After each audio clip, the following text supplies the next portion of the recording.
मोगाच्या भाव भयणीनो, आयची पवित्र पुस्तकांतली वाचपां आमकां उगडास कोत्ता की देवाचे उपदेश आमी आमच्या जिवितान पाळूंक जाय आनी तशेंच हेरांकूय हो दुसऱ्यांक शिकोवंक आमी तयार आसूंक जाय वा तयार जावंक जाय हो दुसऱ्यांक शिकोवंक आमी तयार आसूंक जाय वा तयार जावंक जाय। एकदां एकलो बापूय आपल्या भुरग्याक आमचे 10 कमांडमेंट्स आसा ते तो शिकयतालो आनी शिकयता आसतना तो ताका समजोणी दितालो ताचे वयर आनी ताका सांगूंक लागलो आमी केन्नाच फोट मारपाची न्हय, आमी सदांच सोत उलोवंक जाय अशें तो ताका समजोणी दितालो।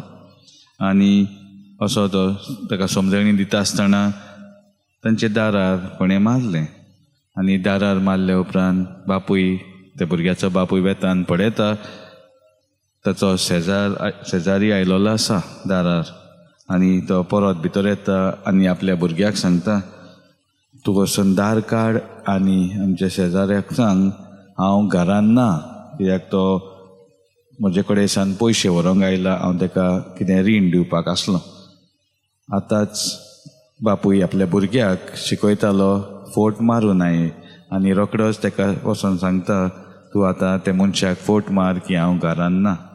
अशें जेजू आमकां आयज उगडास कोत्ता आमी ताची आज्ञा ताची समूर पाळूंक जाय आनी आमी पाळटा तेन्ना तो आमकां ताचो इनाम फावो कोत्तलो। पूण जेन्ना आमी हेरांकूय सारकें पाळूंक शिकयता आमकां तो इनाम आनी व्हड मेळटलो। पूण खुबशे फावटी आमी हेरांक सारकी समूर्त ओ उपदेश पाळूंक हुस्कायना, तांकां आदार दिना वा तांकांच आमी वायट करूंक आमी हुस्कायता आनी ताचे लागून जेजू आमकां उगडास कोत्ता आमचो इनाम म्हटल्यार आमकां सगल्यांकीन ल्हान म्हणून लेखतले।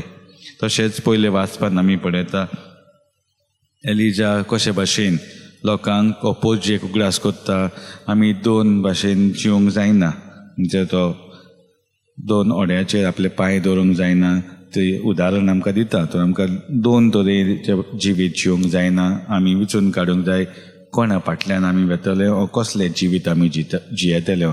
जर तर आमी म्हणटा हांव बरें जिवीत जियेतलो वा जियेतली तेन्ना वय अशी ताळणी येतली, पूण ताळणी येता तितलेय फावटी आमी जेजूक वेंग मारून आमचे जिवीत ताचे उतरा प्रमाणे ताचे आज्ञा प्रमाणे ताचे उपदेशा प्रमाणे चलोवंक आदार मागता।